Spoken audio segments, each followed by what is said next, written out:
अस्सलाम वालेकुम एवरीवन, मैं हूं मोहम्मद तलहा। आप लोग देख रहे हैं Talash Face Academy. First year chemistry progress test number 6 यानी कि जो केमिकल इक्विलिब्रियम हमारा चैप्टर है उसके न्यूमेरिकल सॉल्व करने वाले काफ़ी ही इंपॉर्टेंट न्यूमेरिकल हैं इस चैप्टर के अंदर, जिनका ताल्लुक केसी से या सॉल्युबिलिटी प्रोडक्ट वगैरह से है। पीएच का भी कॉन्सेप्ट आता है और पेपर के लिहाज से इम्पॉर्टेंट है। लॉन्ग क्वेश्चन में भी आते हैं, शॉर्ट में भी आ सकते हैं। So without wasting any time start करते हैं। पहला न्यूमेरिकल जो है इसमें हमें सॉल्व करना पड़ेगा वो है question number 5। For the gaseous equilibrium, no 5 नहीं है, सॉरी 6 है। A quantity of PCl5 was heated in a 12 DMQ vessel at 250 degree Celsius. ठीक है, और रिएक्शन हमें गिवन है, ठीक है ना, हमें यहाँ पे गिवन है PCl5 और ये रिवर्सिबल रिएक्शन है। PCl3 और Cl2 बन रहा है इक्विलिब्रियम। वेसल कंटेन कर रहा है 0.21 मोल of PCl5, 0.3 mole of PCl3 और 0.3 है क्लोरीन के। Compute the equilibrium constant, Kc find करना और वैल्यू गिवन है। तो ठीक है, स्टार्ट करते हैं। आप लोग बुक खोल लो तो ज़्यादा बेहतर है ना, क्योंकि मैं यहाँ से भी पेज चेंज कर दूंगा तो हो सकता है आप लोग परेशान हो। बुक खोल लो, ज़्यादा बेहतर है। ठीक है, तो ये कौन सा क्वेश्चन था? ये था हमारा क्वेश्चन नंबर 6। ठीक है, तो सबसे पहले हम क्या करते हैं कि हमें जो है ना इक्वेशन लिख लेते हैं सबसे पहले, इजी हो जाएगा। तो ये आ गया पेंटाक्लोराइड और ये आ गया हमारे पास रिएक्शन। उसमें क्या बन रहा है? PCl3 बन रहा है और साथ में बन रहा है क्लोरीन Cl2। ठीक है, तो ये आ गया हमारे पास एक रिवर्सिबल रिएक्शन। अब सबसे पहली बात, हमें नंबर ऑफ मोल्स कितने गिवन है? नंबर ऑफ मोल्स ये हम क्वेश्चन में से देख लेते हैं। हमें गिवन है यहाँ पर 0.21, 0.32, 0.32। ये हो गया 0.21, 0.32 और 0.32 मोल्स। ठीक है, ये आ गया हमारे पास नंबर ऑफ मोल्स। अब मोलर कंसंट्रेशन मालूम कर लेते हैं एट इक्विलिब्रियम। तो मोलर कंसंट्रेशन कितनी आएगी ये मालूम कर लेते हैं। मोलर कंसंट्रेशन किस तरह से फाइंड करते हैं? जितने भी नंबर ऑफ मोल्स हैं उनको डिवाइड बाय वॉल्यूम कर दो। तो नंबर ऑफ मोल्स हैं 0.21, 0.32, 0.32 और इनको डिवाइड कराना है वॉल्यूम से। वॉल्यूम कितना गिवन है? वॉल्यूम गिवन है हमें बराबर 12 के। Divide by 12, divide by 12 and divided by 12।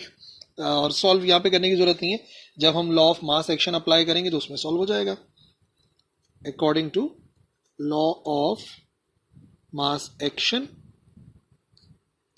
ठीक है, ऊपर हमारे पास आना चाहिए प्रोडक्ट, नीचे आना चाहिए रिएक्टेंट। तो Kc की वैल्यू फाइंड कर सकते हैं। तो ठीक है, क्या क्या आ रहा है हमारे पास? रिएक्टेंट के अंदर सिर्फ PCl5 आ रहा है, तो उसकी क्या मोलर कंसंट्रेशन बन रही है? 0.21 डिवाइड बाय 12 और प्रोडक्ट के लिए आ गया 0.32 divided by 12, 0.32 divided by 12। Simplify कर लो, एक 12 से एक 12 हो जाएगा कैंसिल। बाकी हम जो है वो उसको रीअरेंज कर लेंगे। रीअरेंज करके हमारे पास क्या बनेगा? हमारे पास आ जाएगा 0.32 इंटू 0.32। ठीक है, और डिवाइड में हमारे पास क्या क्या लिखा हुआ नजर आ रहा है? 0.21 आ रहा है और मल्टीप्लाई में लिखा हुआ है 12। ठीक है, अब इसको सिंप्लीफाई कर लो with the help of calculator, तो आपको आंसर मिलेगा Kc का, Kc इज इक्वल टू 0.4। ठीक है, और यही जो 0.4 है यही हमारा रिक्वायर्ड आंसर है। नेक्स्ट क्वेश्चन नंबर 7 नहीं है, question number 8। Question number 8, 1 mole of hydrogen iodide is introduced into a vessel held at a constant temperature. Equilibrium जब पहुंचा तो मालूम हुआ कि 1 मोल ऑफ आयोडीन बन रहा है। Calculate the equilibrium constant. Equilibrium constant find करना है। क्वेश्चन नंबर 8, इक्वेशन नहीं गिवन है, हमें पहले इक्वेशन लिखनी पड़ेगी ना इसकी। Okay, question number 8। तो इक्वेशन क्या होती है? इक्वेशन होती है कि 2 मोल्स ऑफ हाइड्रोजन आयोडाइड और यहाँ पर जो है वो बन जाता है हाइड्रोजन और आयोडीन। ठीक है ना, अब ये कंप्लीट बन चुका है। अब क्या क्या गिवन है हमें? अगर इनिशियल कंडीशंस के मुताबिक देखा जाए तो गिवन ये है कि 1 मोल है ना। इनिशियल कंडीशन क्या है? इनिशियल कंडीशन ये है कि हाइड्रोजन आयोडाइड का 1 मोल है। ठीक है, 1 मोल ऑफ हाइड्रोजन आयोडाइड है और उसके बाद कितने बन रहे हैं? ये हाइड्रोजन और आयोडीन ये बन रहे हैं 0.1 मोल। तो ये 0.1 मोल और ये भी आ गया 0.1 मोल। ठीक है, अच्छा, अगर 0.1 मोल बन रहे हैं तो इसका मतलब फ़र्क क्या आएगा बाद में? ऊपर लिख दिया, बाद में फ़र्क क्या आएगा, अगर मैं लिख दूँ यहाँ पे 0.1 मोल की बात हो रही है, 0.1 मोल, और इसके भी हो रहे हैं 0.1 मोल, तो यहाँ पे क्या फ़र्क आएगा, यहाँ पे फ़र्क आ जाएगा 0.1 0.1 कितने हो गए 0.2, 1 में से माइनस हो जाएगा 0.2 और हमारे पास बचेंगे 0.8 मोल। ठीक है, जाहिर सी बात है एक मोल था टोटल, तो यहाँ पे 0.1 बन गए, उसमें से 0.2 माइनस कर देंगे तो फाइनली 0.8 आएंगे एट इक्विलिब्रियम। तो अगर देखा जाए तो फिर ये एट इक्विलिब्रियम है, एट इक्विलिब्रियम इतना कुछ बन रहा है। तो अब सीधा सीधा हम अप्लाई कर सकते हैं लॉ ऑफ मास एक्शन। क्या है, according to law of mass action, इसके मुताबिक हम क्या करेंगे, हम यहाँ पर जो मास है ऊपर लिखते हैं प्रोडक्ट का और नीचे लिखते हैं रिएक्टेंट का। ठीक है, तो एक्टिव मास ना, तो Kc की वैल्यू बराबर आती है active masses of product, product के एक्टिव मासेस हैं 0.1 मोल है और ये भी 0.1 मोल है। ठीक है, डिवाइडेड बाय, और इसका कितना है, इसका है 0.8, इन दोनों को मल्टीप्लाई किया तो ये हो गया 0.01। अच्छा एक बात, हाइड्रोजन आयोडाइड की बात हो रही है तो यहाँ पर आएगा स्क्वायर, स्क्वायर इस वजह से आएगा क्योंकि 2 मोल्स की बात हो रही है। ठीक है, तो 0.8 का स्क्वायर ये कितना हो जाएगा, ये हो जाएगा 0.64 एंड 0.01 डिवाइड बाय 0.64 करेंगे तो ये आंसर बराबर आएगा 0.0156। तो Kc की वैल्यू बराबर आएगी 0.0156 and that was required. Question number 12, when 1 mole of pure ethyl alcohol, pure ethyl alcohol है, मिक्स किया गया 1 mole of acetic acid CH3COOH eight room temperature, तो इक्विलिब्रियम मिक्सचर जब हमें मिला तो उसमें 2/3 मोल ऑफ एस्टर्स थे, CH3CO और ये आ गया इथाइल और and water. What is the equilibrium constant, equilibrium constant find करना है C। पहली बात, how many moles of ester are formed at equilibrium when 3 moles of alcohol are mixed with 1 mole of acetic acid, all substances are liquids at room temperature. ठीक है, ये बात तो confirm है। तो क्या क्या मालूम करना है, हमें मालूम करना है, हमें Kc फाइंड करना है और हमें मालूम करना है दूसरी क्या चीज थी, how many moles of esters, asters के नंबर ऑफ मोल्स मालूम करने हैं। ठीक है, तो 1 बाय 1 इसको स्टार्ट करते हैं सॉल्व करना। तो 12 का ए पार्ट पहले देख लोगे, 12 का ए पार्ट क्या बनेगा, क्या क्या चीज बन रही है हमारे पास। हमारे पास सबसे पहले था इथाइल अल्कोहल C2H5OH और उसको मिक्स किया था हमने एक एसिटिक एसिड के साथ CH3COOH और नतीजे में क्या बना, नतीजे में हमें बना था एक एस्टर बना था CH3COOC2H5 और साथ में बना था वाटर। ठीक है, अब क्या क्या गिवन था हमें, तो इनिशियली क्या था, सबसे पहले इनिशियली देख लो। इनिशियली हमें गिवन है कि इसका 1 मोल है और एसिटिक एसिड का भी 1 मोल है। ठीक है, और फिलहाल इनिशियली यहाँ पे कुछ भी नहीं है, नील आ गया। फिर क्या हो गया, जैसे ही इक्विलिब्रियम स्टेट मिली हमें, इक्विलिब्रियम स्टेट हमें मिली तो इसके कितने मोल बन गए, इसके बन गए 2/3 मोल। ठीक है, और इसके भी कितने बन गए 2/3 मोल। ठीक है, अब हम क्या करेंगे, हम 1 माइनस 2/3 करेंगे और इधर भी हम करेंगे 1 माइनस 2/3। तो क्या वैल्यू बनेगी 1 माइनस 2/3, 3 माइनस 2 ये हो जाएगा 1/3 और इसकी वैल्यू आ जाएगी 1/3। तो 1/3 मोल हो गए, इसके 1/3 मोल हो गए और इसके वही है 2/3 मोल एंड 2/3 मोल। ठीक है, ये आ गए हमारे पास इक्विलिब्रियम स्टेट में। नाउ कंसंट्रेशन कितनी बनी, इक्विलिब्रियम पर आके कंसंट्रेशन, तो ये आ जाएगा हमारे पास 1/3V, डिवाइड बाय V लिखने से ऐसे लिख दो 1/3V, यहाँ पे भी हो जाएगा 2/3V और ये भी हो जाएगा 2/3V। अब जैसे ही हमारे पास इसके जो है वो कंसंट्रेशंस आ गई तो अब हम क्या करेंगे, इन एक्टिव मासेस को इस्तेमाल करेंगे लॉ ऑफ मास एक्शन में। According to law of mass action, ऊपर प्रोडक्ट के एक्टिव मासेस आते हैं, नीचे रिएक्टेंट के आते हैं। तो प्रोडक्ट के अंदर आ गया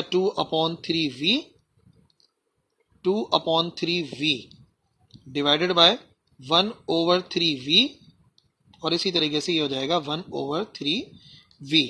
V से V कैंसिल, दोनों V एक दूसरे से कैंसिल हो गए।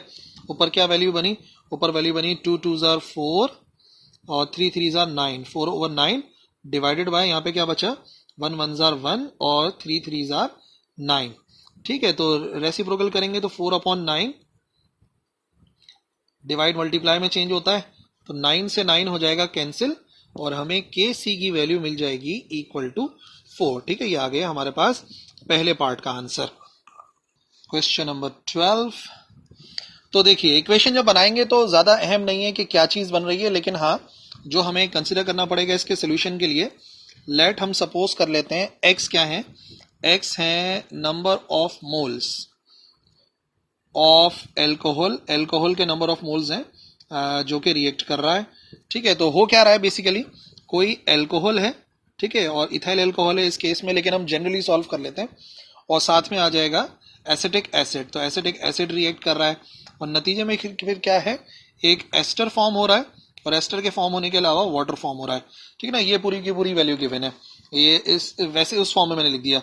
और वैसे अगर देखा जाए तो हमें मिल क्या रहा था, इथाइल एल्कोहल था, तो लिख भी देते हैं C2H5OH, और एसिटिक एसिड रिएक्ट कर रहा था CH3COOH, और जो एस्टर फॉर्म हो रहा है वो है CH3COO, और ये आ गया C2H5, और वाटर बन रहा था यानी कि H2O।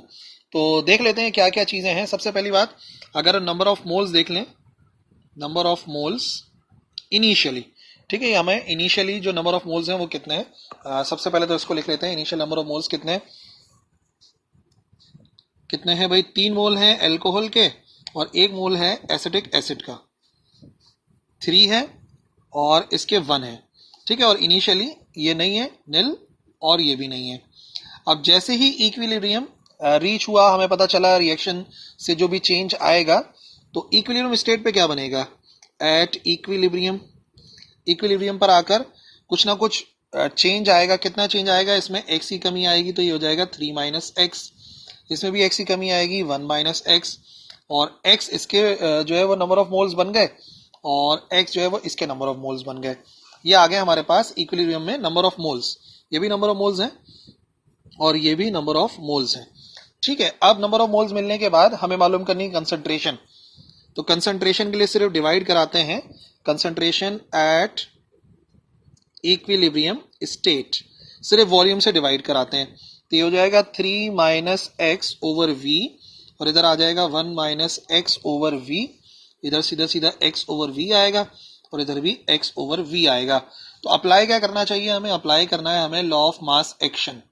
ठीक है, इसको ऊपर को लिख देते हैं, तो according to law of mass action, जो Kc की वैल्यू बराबर किसके आती है, Kc की वैल्यू बराबर आती है, सबसे पहले हमें एक्टिव मासेस लिखने होते हैं प्रोडक्ट के ऊपर, तो ये आ जाएगा x/v और इनटू x/v। ठीक है, डिवाइडेड बाय रिएक्टेंट के एक्टिव मासेस जो है वो नीचे आते हैं, यानी कि क्या हो जाएगा 3 - x/v, और यहां पर हो जाएगा कितना 1 - x/v। तो v कैंसिल हो रहे हैं, इजीली इनको कैंसिल कर लो, एक v से एक v कैंसिल हो गया, एक v से एक v कैंसिल हो गया। और Kc की वैल्यू कितनी गिवन थी, Kc की वैल्यू हमें गिवन थी, नहीं गिवन नहीं थी, हमने फाइंड की थी 4 = क्या वैल्यू बनेगी, ये हो जाएगी x का स्क्वायर और अपॉन में आ जाएगा 3 1 जार 3, फिर 3x माइनस का 3x, फिर माइनस प्लस माइनस का x, और ये हो जाएगा प्लस का x स्क्वायर, तो ये हो जाएगा 4x square divided by x square पहले आ जाएगा, फिर आएगा माइनस का 4x और फिर आ जाएगा प्लस का 3। रीअरेंज करेंगे तो x स्क्वायर बराबर आएगा, ये पूरा ब्रैकेट इधर जाके मल्टीप्लाई होगा, तो 4x स्क्वायर माइनस 16x और 4 3 12 हो जाएगा। ठीक है, अब सब वैल्यूज एक तरफ ले आओ ताकि एक तरफ 0 आ जाए, तो 4x स्क्वायर माइनस सिर्फ x स्क्वायर है और ये आ जाएगा माइनस का 16x और प्लस का 12 = 0। ओके, तो ये कितना बन गया, ये बन गया 3x स्क्वायर और माइनस का 16x और प्लस का 12 = 0। जैसे ही क्वाड्रेटिक इक्वेशन आ गई, दिस इज क्वाड्रेटिक इक्वेशन, ये एक क्वाड्रेटिक इक्वेशन है, और अगर क्वाड्रेटिक इक्वेशन है तो इसको क्वाड्रेटिक फॉर्मूले से सॉल्व करना चाहिए। जो कि हम जानते हैं as we know that quadratic formula क्या होता है, क्वाड्रेटिक फार्मूला होता है x की वैल्यू फाइंड करनी है तो माइनस का b आता है plus minus under root B square minus 4ac होता है और अपॉन में आता है 2a। a क्या टर्म होती है, a वो टर्म होती है जो इधर लिखी होती है, ये a है, जो x के साथ लिखी हो वो b है और जो अलग से लिखा है वो c है, क्योंकि इसको हम जो स्टैंडर्ड इक्वेशन होती है क्वाड्रेटिक उससे जो है वो हम कंपेयर करते हैं।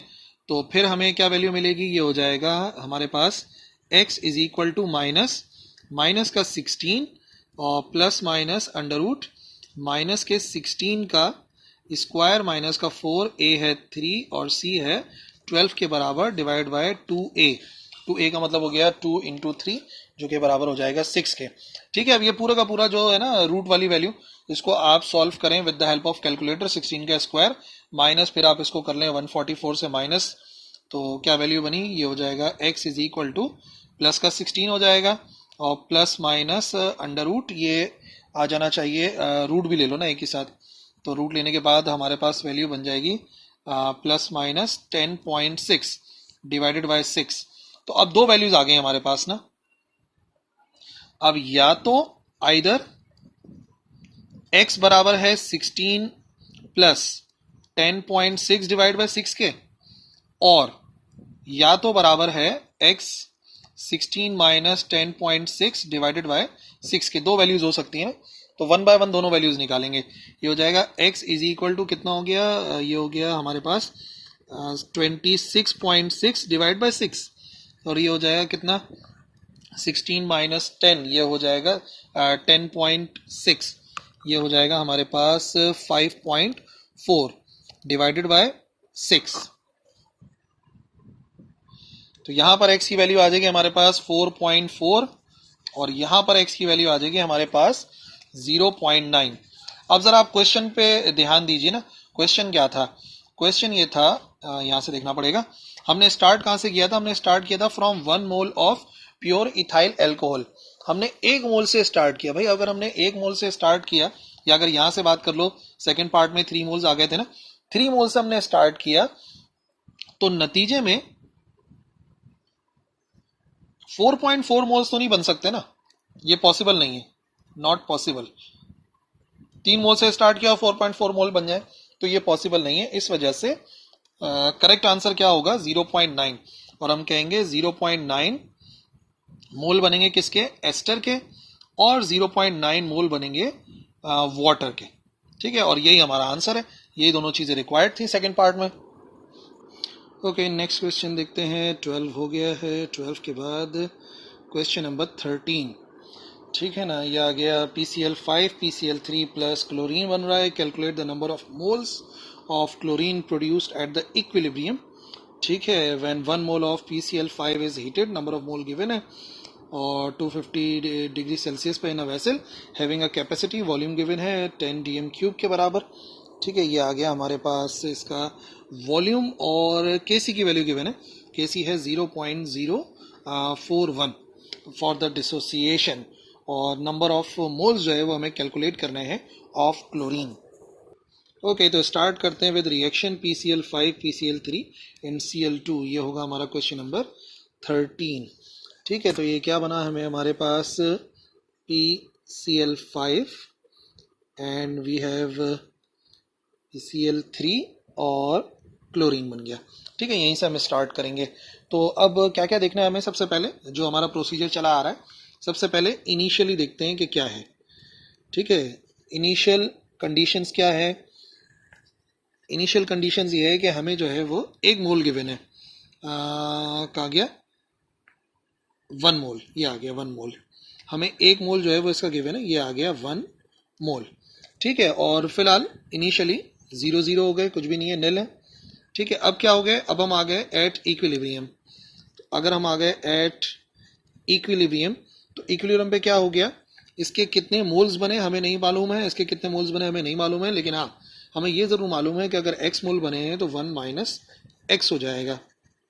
ये आ गए इसके number of moles at equilibrium.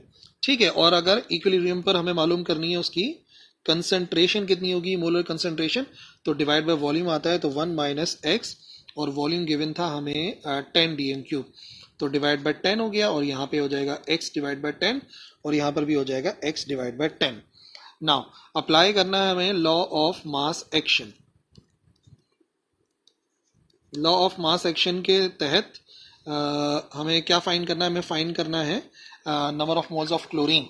ठीक है, तो उसके लिए एक्स ही बेसिकली फाइंड करना है। तो केसी का फॉर्मूला अगर हम इस्तेमाल करें तो केसी बराबर आ जाएगा, ठीक है, एक्टिव मासेज आएंगे ऊपर प्रोडक्ट के नीचे रिएक्टेंट के, यानी कि ऊपर आ जाएगा x/10 और साथ में आ जाएगा x/10, और यहाँ पर आ जाएगा हमारे पास 1 - x/10। ठीक है, एक्टिव मासेज आ गए, और केसी की वैल्यू हमें गिवन थी ना, केसी की वैल्यू थी 0.041। 0.041 इज इक्वल टू, यहाँ पर एक 10 से एक 10 को आप कर दें कैंसिल, ऊपर हो जाएगा x²/10। ठीक है, और डिवाइड में क्या लिखा हुआ है, डिवाइड में लिखा हुआ है 1 - x, ऐसे लिखा हुआ है डिवाइड में।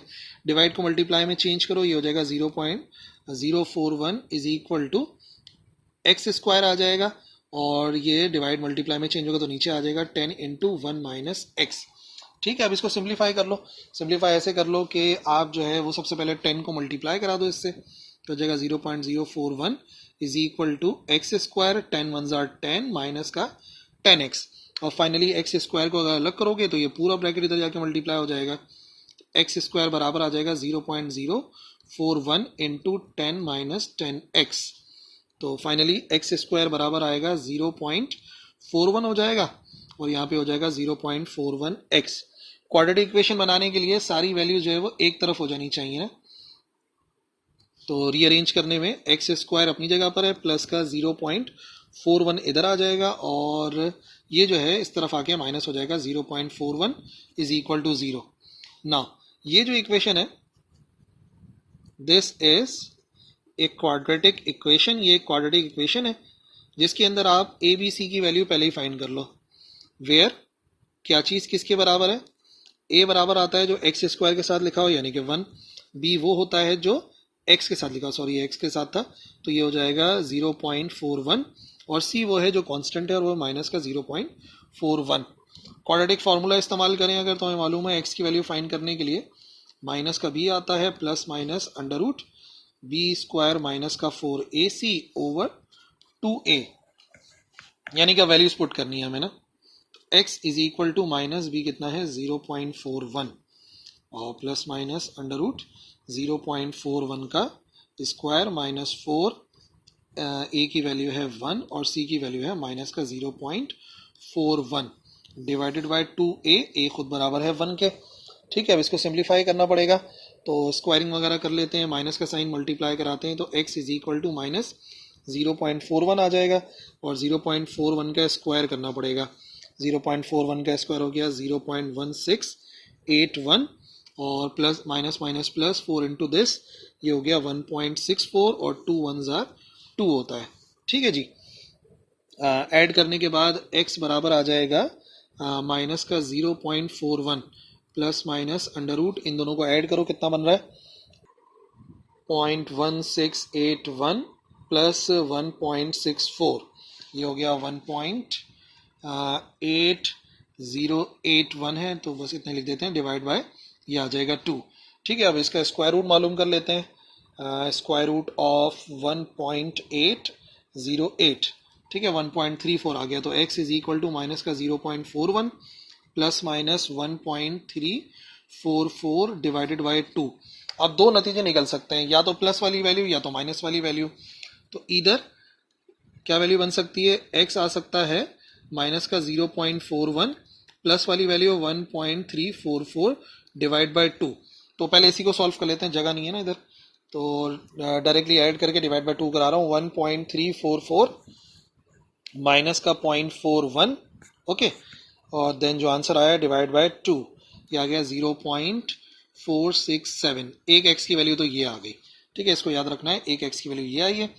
और दूसरा क्या नतीजा निकल सकता है, माइनस वाला नतीजा निकल सकता था, तो माइनस वाला नतीजा क्या होता, x बराबर आता माइनस का 0.41 माइनस का 1.344 डिवाइडेड बाय 2। ठीक है, तो क्या वैल्यू बनेगी, ये हो जाएगा माइनस का 0.41 और माइनस करेंगे 1.344, तो और ये डिवाइडेड बाय 2, तो ये हमारे पास आंसर आ गया माइनस का x is equal to minus 0.877। दो वैल्यूज आ गई, ठीक है। अब हमारे पास ना दो वैल्यूज हैं, एक वैल्यू आ गई 0.467 और दूसरी आ गई माइनस का 0.877। तो अब सारी बात यह है कि हमें फाइंड क्या करना था, हमें फाइंड करना था नंबर ऑफ मोल्स। क्या नंबर ऑफ मोल्स कहाँ गया, हमें मालूम करने थे नंबर ऑफ मोल्स, ये x नंबर ऑफ मोल्स है। क्या नंबर ऑफ मोल्स माइनस में हो सकते हैं, नहीं हो सकते, तो गया नॉट पॉसिबल। तो इसका मतलब कितने हो जाएंगे number of moles, correct number of moles जो हमें फाइंड करने थे, किसके फाइंड करने थे, ऑफ क्लोरीन इज 0.467, यही वाली थी 0.467, कोड मुझे याद था। ओके जी, ये हो गया वाला न्यूमेरिकल भी हो गया। साथ ही साथ क्वेश्चन नंबर 14 का ए पार्ट तो क्वेश्चन है, 14 के बी पार्ट पर आते हैं। To determine the value of KC एक रिएक्शन गिवन है, ठीक है। ये आ गया हमारे पास ethyl alcohol acetic acid, ester बना, वाटर बना, और यहाँ पर 1 मोल हमने इस्तेमाल करा है इथाइल अल्कोहल का। वॉल्यूम 1 dm क्यूब है solution in an inert solvent containing small amount of acid catalyst were warmed until no further change occur, यानी कि इक्विलिब्रियम पे 0.667 मोल थे पानी के, और इथाइल उसके भी इतने होंगे एस्टर के। Calculate the value of KC, KC की वैल्यू फाइंड करनी है। क्वेश्चन नंबर कौन सा हुआ है, 14 का बी पार्ट, क्वेश्चन नंबर 14 का पार्ट बी, ठीक है। इसको समझना पड़ेगा, तो स्टार्ट कर देते हैं। रिएक्शन क्या था, रिएक्शन है हमारे पास CH3COOH एसिटिक एसिड रिएक्ट कर रहा है किसके साथ, एसिटिक एसिड रिएक्ट कर रहा है हमारे सामने C2H5OH इथाइल एल्कोहल के साथ, और नतीजे में फिर हमें क्या मिल रहा है, CH3COO इथाइल एसीटेट और प्लस वाटर, ठीक है। तरीकेकार वही चला आ रहा है, सेम उसी को रिपीट करेंगे हम। सबसे पहले हम क्या देखेंगे, सबसे पहले हम देखेंगे इनिशियली क्या मामला आता है। इनिशियली हमें क्या गिवन है, इनिशियली गिवन है हमें 1 मोल है दोनों का, ठीक है। दोनों का 1 मोल है, इसका भी 1 मोल है और इसका भी 1 मोल है, और इनिशियली इसके बारे में तो हमें कुछ मालूम नहीं है, 0 फिर क्या हुआ, जब ये आया इक्विलिब्रियम पर, एट इक्विलिब्रियम, इक्विलिब्रियम पे क्या हुआ, हमें मिले कितने मोल्स, हमें मिले 0.667 मोल, 0. इसके सामने 0.667 मोल, इसके भी 0.667 मोल हो गए। तो यहाँ पे फर्क कितना आ गया, 1 माइनस 0.667, 1 माइनस 0.667, हाउ मच, क्या वैल्यू बनी, ये हो गया 0.333 मोल, और इसी तरीके से यहाँ पे भी आ गया 0.333 मोल, ठीक है। और इसके भी नंबर ऑफ मोल्स हैं, ये आ गए नंबर ऑफ मोल्स, ठीक है जी। अब अगर ये आ गया हमारे पास, तो कंसंट्रेशन क्या होगी, डिवाइड बाय वॉल्यूम कराना पड़ेगा, एक्चुअल कंसंट्रेशन फाइंड करनी है, तो ये हो जाएगा 0.333, और वॉल्यूम कितना था, वॉल्यूम था हमारे पास 1 dm क्यूब, तो 1 को डिवाइड कराए ना कराए एक ही बात है, ये भी आ जाएगा 0.333 divide by 1, 0.6671 divide by 667 divide by 1। जब ये सारी वैल्यू आ गई तो लॉ ऑफ मास एक्शन को अप्लाई करेंगे according to law of mass action, product ऊपर रिएक्टेंट नीचे, KC बराबर आएगा, क्या क्या चीज आ रही है हमारे पास प्रोडक्ट में आ रहा है 0.667 और दूसरा भी है 0.667, और डिवाइड में क्या क्या आ रहा है 0.333, और साथ में वैल्यू आ रही है 0.333, और KC की वैल्यू आई थिंक फाइंड करनी थी, KC की वैल्यू हम लोगों ने फाइंड करनी है। तो अब इसको हमें सिंप्लीफाई करना पड़ेगा, सीधा सीधा कैलकुलेटर निकालो और इसको मल्टीप्लाई कराओ, क्या क्या वैल्यू बन रही है, 0.667 मल्टीप्लाई बाय 0.667, ये आ गया हमारे पास 0.444 डिवाइडेड बाय 0.333 इंटू 0.333, ये आ गया 0.11, दोनों को डिवाइड करा देंगे, फाइनल आंसर आ जाएगा 0.444 डिवाइड बाय 0.11, तो ये आ गया 4.0 समथिंग है। तो बहरहाल इतना ही काफ़ी है, 4.0 इज द राइट आंसर। ये आ गया हमारे पास KC इस रिएक्शन का जो हमें फाइंड करना था। क्वेश्चन नंबर 14 हो गया। 15 थ्योरी का क्वेश्चन है। 16 what is meant by solubility product, okay ये भी नहीं है। 16 का बी सॉल्व करना पड़ेगा। What is the solubility of lead chromate, lead chromate की जो है वो फाइंड करनी है हमें। Solubility in moles per DM cube at 25 degree Celsius, और केएसपी की जो वैल्यू है वो है फॉर लेड क्रोमेट, ये कितना है, ये है 2.8 10⁻⁻13 मोल पर डीएम क्यूब। क्वेश्चन नंबर 16 का पार्ट बी, रिएक्शन पहले बना लेते हैं। लेड क्रोमेट है हमारे पास, और साथ में फिर क्या बन रहा है, साथ में बन रहा है हमारे पास लेड बन रहा है, ठीक है, और क्रोमेट आइन बन रहा है, और क्रोमेट आइन हो जाएगा -2 के साथ, ठीक है जी। तो सपोज कर लेते हैं सबसे पहले लेट कितनी है, जो सॉल्युबिलिटी है ऑफ लेड क्रोमेट कितनी है, वो है x के बराबर, जो हमने साबित करना है, फाइंड करना है बेसिकली ना। तो लेड क्रोमेट की जो सॉल्युबिलिटी है वो हमने सपोज कर ली x के बराबर है। तो फॉर्मूला क्या है, हमें मालूम है KSP का फॉर्मूला, KSP बेसिकली प्रोडक्ट होता है जो आयनिक सॉल्युबिलिटी होती है उनका, ठीक है ना। जो आइंस के लिहाज से अगर हम लिखेंगे कितनी कंसंट्रेशन आ रही है, तो सबसे पहले आइन की कितनी आ रही है, ये आ गया लेड और साथ में आ गया क्रोमेट, इन दोनों का प्रोडक्ट होता है KSP, ठीक है ना। ये है 2 माइनस में। तो कितना गिवन था KSP हमें इस क्वेश्चन के अंदर गिवन है, बुक में देख लो 2.8 10⁻⁻13, और दोनों को सपोज कर लो ये भी x के बराबर है, ठीक है जी, और हमने x के बराबर ही सपोज किया है, इनटू ये बराबर आ जाएगा x के, ठीक है, मल्टीप्लाई x को अलग अलग कर लो, x square is equal to 2.8 10⁻⁻13। सो क्या करेंगे, taking square root on both sides, तो x बराबर आ जाएगा √ 2.8 10⁻⁻13, ठीक है। कैलकुलेटर निकालो, देखो क्या वैल्यू आ रही है, ये हो जाएगा 5.29 10⁻⁻7 मोल पर डीएम क्यूब, जो बेसिकली हमने फाइंड करना था। तो इसका मतलब क्या हुआ, इसका मतलब ये हुआ कि जो सॉल्युबिलिटी है लेड क्रोमेट की, ये जो आई है वो हमारे पास लेड क्रोमेट की आई है, वो है 5.29 10⁻⁻7 मोल पर डीएम क्यूब। नेक्स्ट होगा हमारा क्वेश्चन नंबर 17। क्वेश्चन नंबर 17 का A, will cadmium hydroxide precipitate from 0.01 mole solution of cadmium chloride at pH given है 9 के बराबर है, और केएसपी गिवन है कैडमियम हाइड्रोक्साइड की 2.5 10⁻⁻14 सिंस आयनिक प्रोडक्ट ऑफ, अच्छा फाइंड किस तरीके से करना है इन्होंने आइडिया भी दे दिया है कि अगर तो जो है वो आयनिक प्रोडक्ट जो हम फाइंड करेंगे कैडमियम हाइड्रोक्साइड का, वो केएसपी की गिवन वैल्यू से ज्यादा होगा, तो इसका मतलब वो प्रेसिपिटेट करेगा। पेपर में ये वैल्यू गिवन नहीं होगी, ये बात गिवन नहीं होगी जो ब्रैकेट में लिखी हुई है, लेकिन आपने इसको जहन में रखना है कि बेसिकली हम कर क्या रहे हैं, हमें फाइंड करनी है आयनिक प्रोडक्ट और चेक करना है कि वो केएसपी से ज्यादा आ रहा है कि केएसपी से कम आ रहा है। क्वेश्चन नंबर कौन सा है हमारे पास, 17 का ए कर रहे हैं फिलहाल, 17 का ए पार्ट, ठीक है। तो हमें जो है ना सबसे पहले एक बात है जो गिवन है, मोलैरिटी हमें गिवन है ना इसके सोल्यूशन के अंदर, पहली चीज जो हमें गिवन है वो है molarity of cadmium chloride. Cadmium chloride की मोलैरिटी कितनी गिवन है, ये है 0. कहाँ चला गया, 0.01 m, ठीक है ना, इतनी इसकी मोलैरिटी गिवन है। और हमें जो पीएच गिवन है, पीएच की वैल्यू क्या गिवन है, पीएच हमें गिवन है इसका 9 के बराबर, ठीक है ना, पीएच 9 के बराबर गिवन है, और मोलैरिटी भी आ गई। अब अगर मैं रिएक्शन लिखूं सामने, तो cadmium hydroxide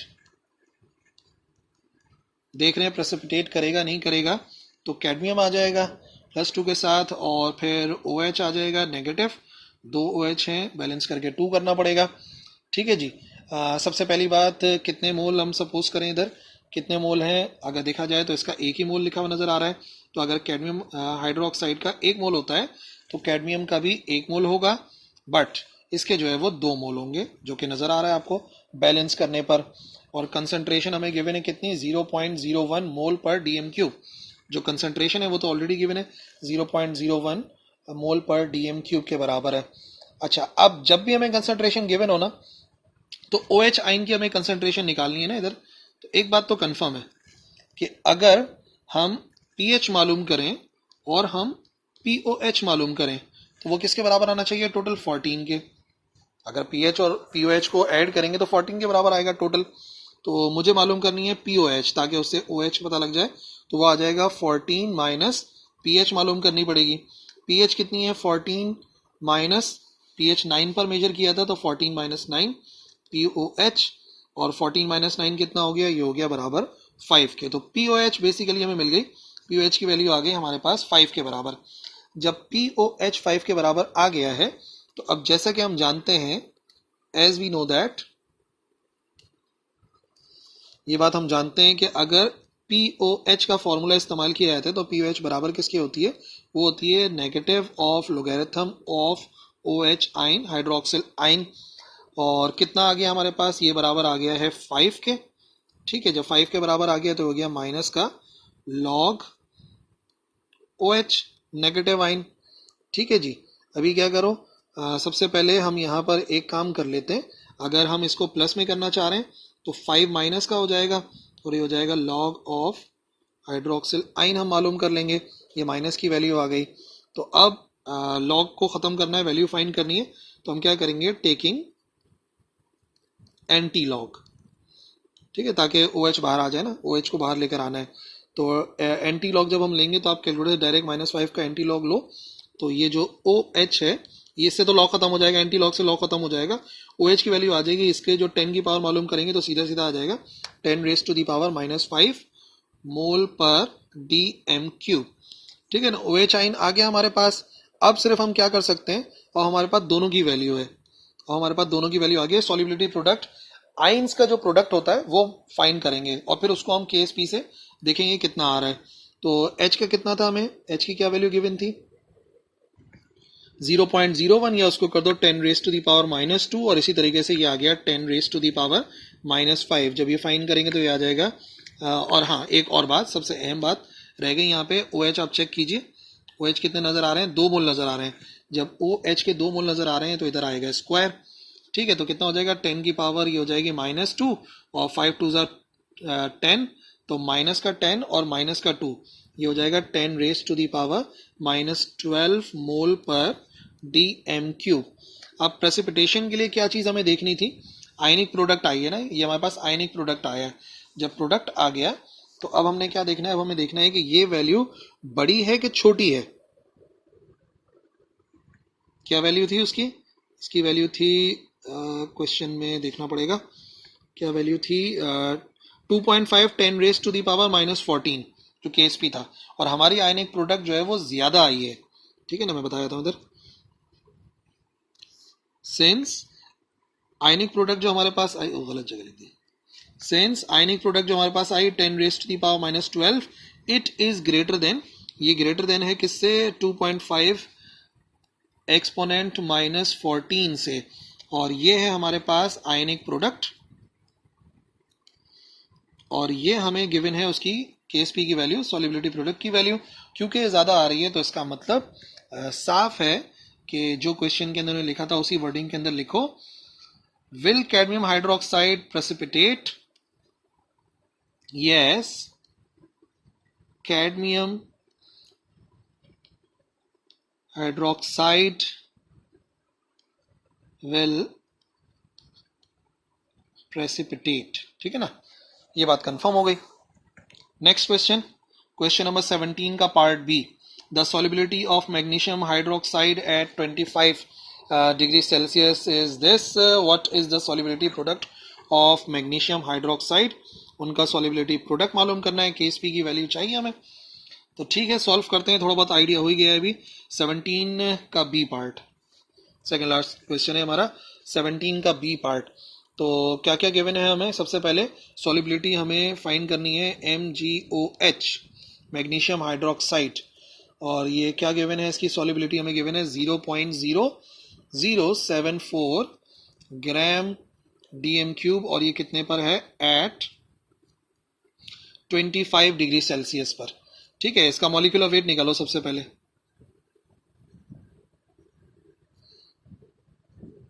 molecular weight find करना पड़ेगा। मॉलिक्यूलर वेट निकालेंगे मैग्नीशियम हाइड्रोक्साइड का, तो क्या वैल्यू बनी? ये हो जाएगा हमारे पास 24 प्लस 32, ऑक्सीजन 2 है, 32 प्लस 2 ही हमारे पास हाइड्रोजन है, तो ये हो जाएगा बराबर 58 के। जब मॉलिक्यूलर वेट आ गया, अब जरा इक्वेशन की तरफ वापस चलो। इक्वेशन क्या है? मैग्नीशियम हाइड्रोक्साइड, और कैसे रिएक्शन हो रहा है? ये मैग्नीशियम आयन बन रहा है और साथ साथ बन रहा है हमारे पास OH आयन, और 2 हैं तो ये 2OH बनेगा। इसका मतलब क्या हुआ? इसका मतलब ये हुआ कि इसके जितने भी मोल हैं यहाँ पर जो है वो उसके डबल मोल बन रहे हैं। ठीक है ना? डबल मोल बनने का मतलब क्या हो गया कि हमें उसको जब सॉल्युबिलिटी प्रोडक्ट में लिखूंगा तो स्क्वायर मुझे लगाना पड़ेगा, देखना पड़ेगा, स्क्वायर लाजमी तौर पे मुझे अप्लाई करना पड़ेगा। और इसके भी एक्स मोल से अंदाजा लगाया, तो सबसे पहले जो नंबर ऑफ मोल्स हैं वो हम कैलकुलेट कर सकते हैं। ये आ जाएगा हमारे पास नंबर ऑफ मोल्स। अगर कैलकुलेट करने तो क्या करना पड़ेगा? Mass divide by molecular mass करना पड़ेगा। तो 0.00764 divided by number of moles calculate कर रहे हैं, और इसको भी एक्स से शो कर रहे हैं ना, और फिर क्या वैल्यू बनेगी? Divide by 58। This value divide by 58 will give 1.317 10 raise to the power -4 number of moles. ठीक है ना? इतने मोल्स बनेंगे। तो अभी सीधी सी बात है, KSP फाइंड करना है। प्रोडक्ट ऑफ आइंस क्या बनेगा? सबसे पहले 1.317 10 रेज टू द पावर -4, जगह कम है। नेक्स्ट पेज पे चलते हैं, छोड़ो उसको, यहां से देख लो। ठीक है, हमें जब वैल्यू चाहिए यहाँ पर KSP की, बराबर आ जाएगा 1.317 10 रेज टू द पावर -4। ठीक है, और साथ में क्या वैल्यू आ रही है? साथ में वैल्यू आएगी 1.317 10 रेज टू द पावर -4, और 2x है ना इसके लिए 2x है, तो इसको मल्टीप्लाई बाय 2 करना पड़ेगा। और फिर जब हम मालूम कर रहे हैं सॉल्युबिलिटी प्रोडक्ट, स्क्वायरिंग की जाती है नंबर ऑफ मोल्स से, तो क्या वैल्यू बन गई? ये वैल्यू बन जाएगी, सीधे तो मल्टीप्लाई करो कैलकुलेटर से direct, 9.1 10 raise to the power -12 mole पर dm³। ये आ गए इसकी value of KSP which was required. So that's it. I hope आज के तमाम न्यूमेरिकल्स आपकी समझ में आ गए होंगे। कोई कंफ्यूजन है तो बिल्कुल लिखना कमेंट सेक्शन के अंदर, मैं ज़रूर रिप्लाई करूंगा। बहुत इंपॉर्टेंट न्यूमेरिकल हैं, इनकी जल्द से जल्द प्रैक्टिस कर लो, और इंशाल्लाह ये सवाल जब भी पेपर में आएगा तो आप लोग उसको आसानी से अटेम्प्ट कर पाओगे। That's all. अल्लाह हाफिज़।